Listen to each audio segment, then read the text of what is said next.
Hey guys, so tonight, after a while that hadn't been updated, I've been working on the Cantare Italiano ARKive. Questa è la main page del Cantare Italiano ARKive. Qui trovate tutto diviso per compositori. That's my other me explaining how it works. Stasera facciamo un bellissimo regalo alla pagina di Puccini del Cantare Italiano ARKive. It's becoming really big and it's used a lot, it's really visited and I'm glad. And I wanted to say a couple of things about it. First of all, tonight I have uploaded the full roll of Suzuki from Butterfly. Perché lo arricchiamo del ruolo completo di Suzuki, which I've been working recently with Camilla, and we're coaching it again. We're singing through it on Thursday, and hopefully a few nice session excerpts will come out of it, because it's really interesting how Puccini worked on the Japanese ambience through the language and the speech of Suzuki in particular. Suzuki, he mixes both the Toscan speech and the Toscan slang, which is not present in Butterfly, in order to somehow clear better the relationship between the mistress,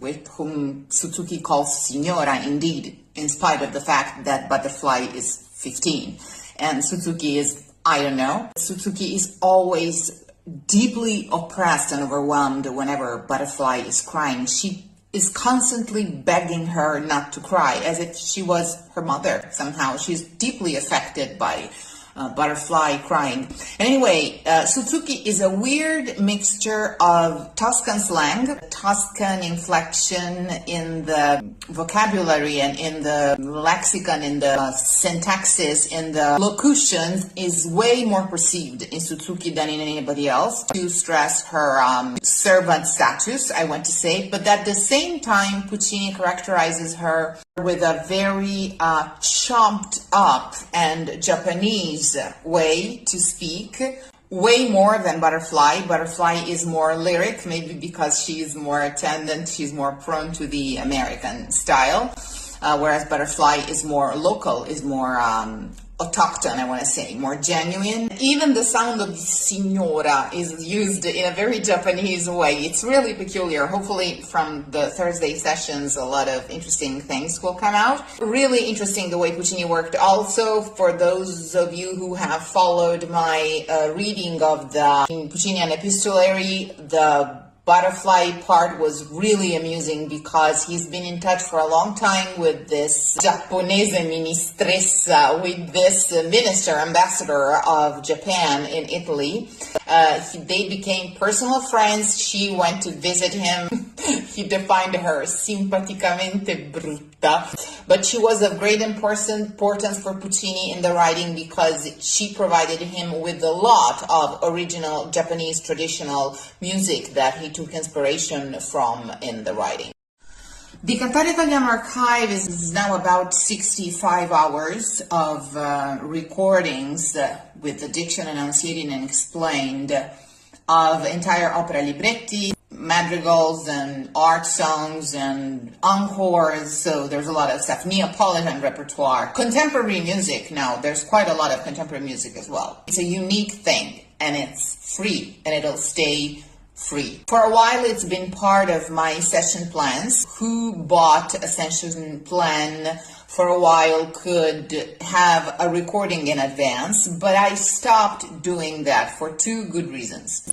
First of all, even those who had been working with me already and who already knew my method always needed further corrections when they had been working on a recording by themselves. What you can do by yourself with the recording only is not what you can do with me when I am reading then and there for you, correcting then and there, and having you reply then and there. Then it's for good and it stays.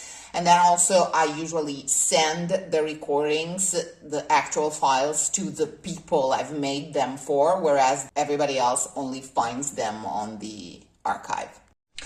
So, the Cantare Italiano ARKive is available for you. You can use it independently from having sessions with me. Absolutely, you can do whatever you want with it. It's for you, it's yours, it's a patrimony, that it's a tribute that I'm doing to Italian opera and its deepest roots, but if you don't know my method, it's better than nothing, but it's quite pointless that you use it by yourself. Most importantly, all of the recordings that are in there are made with the students and for the students, and you yourself can hear my students replying things back to me and making mistakes, even if they are very good, and you can tell how different what is supposed to be is from what you can get, even when you are quite good and you know my method quite well.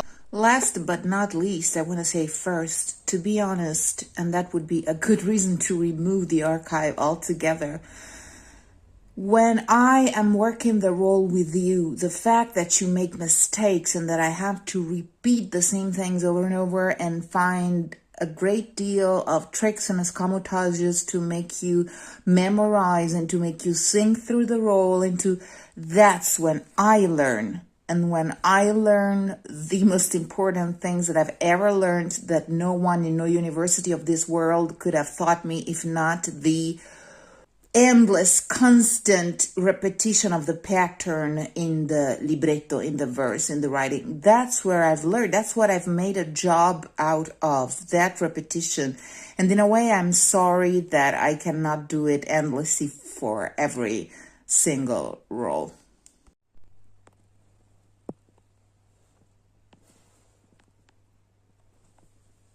It's all true. Puccini piatto ricco davvero, sto per pubblicarlo, lo abbiamo già arricchito con 3 nuovi madrigali di Monteverdi. I madrigali di Monteverdi, adesso vi faccio vedere, ma sotto Monteverdi qui trovate solo l'opera, che devo dire un po' langue, la pagina di Monteverdi, mentre i madrigali, anche quelli di Monteverdi, li trovate in Madrigals, compatibilmente con la connessione inesistente. Vabbè, aspetto che carichi la pagina. Ecco qua, dopo le art songs avete i madrigali, mi raccomando ogni playlist va scrollata e trovate anche i madrigali di Monteverdi.